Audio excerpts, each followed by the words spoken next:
অনেক হাজি মাগরিবের নামাজ পড়ে হারাম থেকে বের হয়ে টানতেছে দেখি, আশ্চর্য হয়ে যায়। আমার দেশের বহু হাজি সাহেব মাগরিবের নামাজ মসজিদ থেকে আদায় করে বাইরে গিয়ে টুপিটা আস্তে করে খুলে নেই, এদিক সেদিক তাকায়, বিড়ি টান মারে। আছে না নাই? আপনি এদিক সেদিক তাকাচ্ছেন কিসের ভয়ে? মানুষ আপনাকে হাজি সাহেব বলবেন, দেখো হাজি কিরকম বিড়ি টানা টানে। আপনি তো মানুষকে দেখে আপনি ভয় পাচ্ছেন, কিন্তু আপনি যে বিড়ি খাচ্ছেন, বিড়ি টান দিয়ে কোন ডাক্তার কি বলে স্বাস্থ্য ভালো হয়? বলে ডাক্তার বলে আপনার লাংস নষ্ট হয়ে যাবে, আপনি ক্যান্সার আক্রান্ত হয়ে যাবেন। ক্যান্সার আক্রান্ত হসপিটালগুলোতে আপনি যান, ম্যাক্সিমাম রোগী পাওয়া যায় লাংসের ক্যান্সার হয়েছে। এই লাংসটা আক্রান্ত হলো টান দেওয়ার কারণে, বিড়ি টানে। সেই টানগুলো দেয় কি জম্বের মতো টান, আছে না? একটানে ধোয়া তিন তলায় পাচ্ছে, আছে না? আবার সুখ টান না, কত টান, প্রতি টানের তৃপ্তি আছে না? আমার ভাইয়েরা এই যে বিড়িটা টান দিল, লাংস নষ্ট হয়ে গেল। বিড়ি টান দিল কে আর নষ্ট করলো কে? লাংস কে নষ্ট করলো? আল্লাহ না, আল্লাহ কইছে, আল্লাহ লাংস নষ্ট করছে। বিড়ি খাবেন আপনি আর দোষ দিবেন আল্লাহরে। কষ্ট হচ্ছে নাকি আপনাদের? আলোচনা চালিয়ে যাব, আমাকে সময় দিতে হবে আজকে। সবাই সময় দিবেন তো? কেউ যাবেন কি হাত তোলেন? যে কজন হাত তুলেছেন তাদের ঘুম ধরছে, রাত হয়েছে তো। তবে আমরা অবশ্যই আজকে সময় দেব। রাজি আছেন না? জোরে বলেন ইনশাআল্লাহ। পৃথিবীর কোন পয়গম্বর কি টানাটানি করেছেন? কিন্তু আমার দেশের মুসলমানদের টান দেখে মনে হয় এটা মানে সুন্নতি ইব্রাহিম, মানে জাতীয় টান, সবাই টান। ঠিক আছে না নাই বলেন তো? এই নেশাগুলো ছেড়ে দিতে হবে। সকল প্রকার নেশা হারাম করে দিয়েছেন কে বলুন? আল্লাহ হারাম করে দিয়েছেন, নেশা করা যাবে না, নেশার কাছে যাওয়া যাবে না। আমাদের পুলিশ ভাইরা আমাদেরকে মাঝে মাঝে ডাক দিয়ে বলেন, হুজুর ওয়াজ করেন, একটু মাদকের বিরুদ্ধে কথা বলবেন। আমি বলি, ও স্যারেরা, মাদকের বিরুদ্ধে ওয়াজ করতে বলছেন ভালো কথা, মাদকের বিরুদ্ধে শুধু ওয়াজ করলে হবে না, মদের ফ্যাক্টরিও বন্ধ করে দিতে হবে। ঠিক কি না? শুধু ওয়াজ করলে বন্ধ হবে না, শুধু ওয়াজ করলে মদের দোকান বন্ধ হবে না, মদের লাইসেন্স বাতিল করে দিতে হবে, ফ্যাক্টরি অফ করে দিতে হবে। আমার ভাইরা, এরপরে জেনা বন্ধ হবে কেমনে? ধর্ষণ বন্ধ হবে কেমনে? একটা মেয়ে, যত সুন্দরী মেয়ে আজকে সমাজের জন্য তত বড় ফিতনা। ঠিক কিনা বলেন? সুন্দরী মেয়েরা, এরা এদের সৌন্দর্য কি না ঠিকই রেখে এটাকে হালকা করে বাইরে ওপেন করে তারা বাইরে অবাধ চলাফেরা করছে, কোনো বাধা নাই। বরঞ্চ যে মেয়েটা বোরকা পরে তাকে সন্দেহ করে মনে করে এটা বুঝি মৌলবাদী।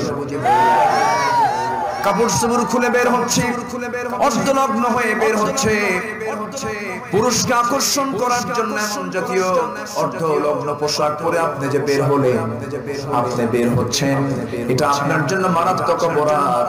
এবং এই সমস্ত বেহায়াপনার কারণে সমাজে অপরাধ কমবে না বাড়বে? আস্তে কমবে না বাড়বে? আপনাকে ঢাকতে হবে, আপনি ঢাকবেন না বিপদের সম্মুখীন হয়ে যাবেন। এই পর্দার বিধান তো আল্লাহ নিজে দিয়েছেন, এটা কোনো হুজুরের বিধান নয়, এটা কোনো ব্যক্তির বিধান নয়। মেয়েদেরকে আল্লাহ পাক পর্দার মধ্যে থাকতে বলেছেন, হুকুমটা কার? আসতে বলবেন না কার? এই পৃথিবীর যত দামি দামি সম্পদ, যত দামি সম্পদ তত বেশি সিক্রেট, তত বেশি গোপনীয়তা।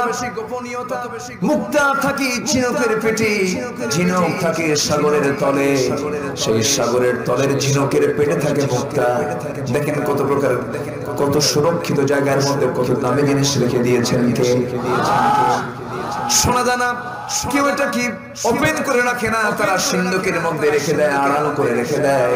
এই পৃথিবীতে যত আকর্ষণীয় জিনিস আছে এর মধ্যে সবচেয়ে বেশি আকর্ষণীয় করেছে আল্লাহ তাআলা নারী সমাজকে।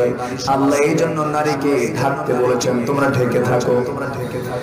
আল্লাহ রাব্বুল আলামিন ছয়টা জিনিসকে আকর্ষণ করে দিয়েছেন। কয়টা? ছয়টা জিনিস কি?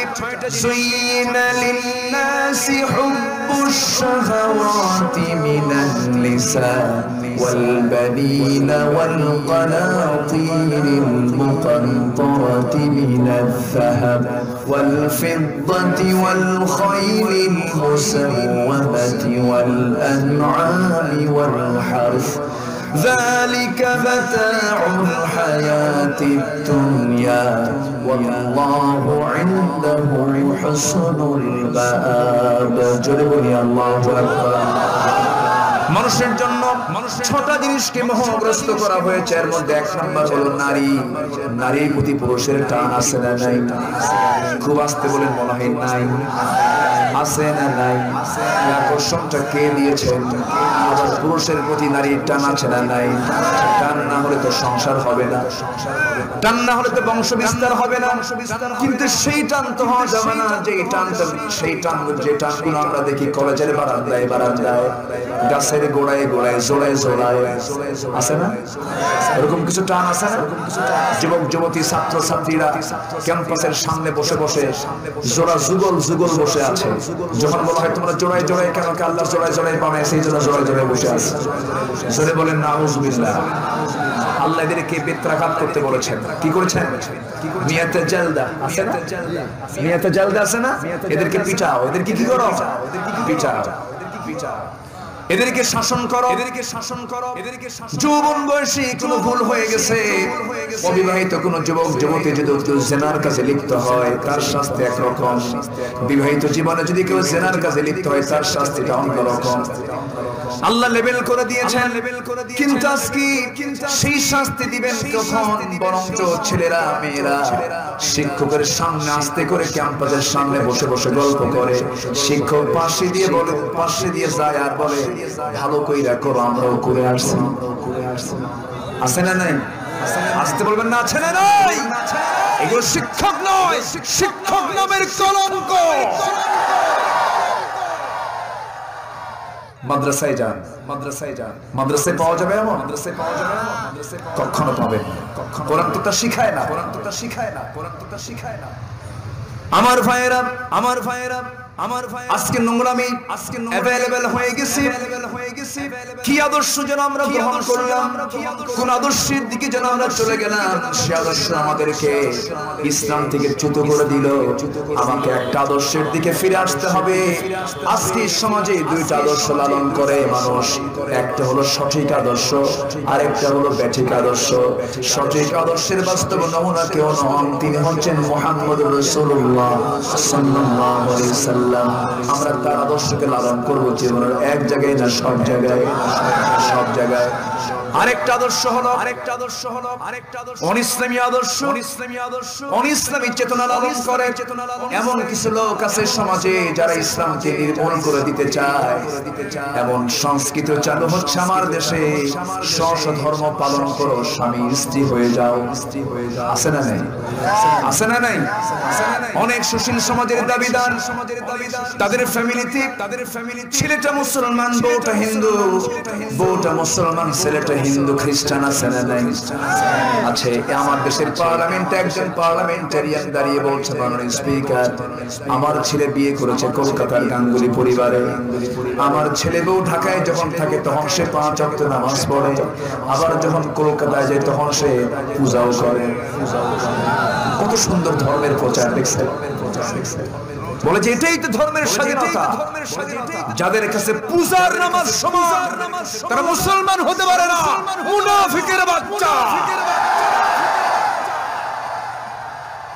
যেকোনো একদিকে মোড় নাও, যেকোনো একদিকে ঘুরে দাঁড়াতে হবে তোমাকে। আজকের মাহফিলে যারা উপস্থিত হয়েছেন, আজকে আমরা সিদ্ধান্ত নেব আদর্শ কোন আদর্শ মানবো, আদর্শ মানবো রাসূলের আদর্শ। এক জায়গায় না সব জায়গায়, এই আদর্শ মানতে বলছেন কে? সূরাতুল আহজাব 21 নম্বর আয়াতে আল্লাহ রাব্বুল আলামিন সুন্দর করে বলছেন, শোনো, আমি তোমাদের জন্য এমন একজন ব্যক্তিকে আদর্শের নমুনা বানিয়ে দিয়েছি যার চারিত্রিক সনদ পৃথিবীর কোন একাডেমি দেয় নাই, পৃথিবীর কোন প্রতিষ্ঠান দেয় নাই। যে ব্যক্তির আদর্শ, যে ব্যক্তির চারিত্রিক সনদ আমি আল্লাহ নিজে দিয়েছি। আল্লাহ রাব্বুল আলামিন রাসূলকে উদ্দেশ্য করে বলছেন, নুন ওয়াল কলামি ওয়া মা ইয়াসতুরুনা মা আনতা বিনি'মাতি রাব্বিকা বিমাজনুন ওয়া ইন্না লাকা লাআজরান গায়রা মামনুন ওয়া ইন্নাকা লা'আলা খুলুকিন আযীম।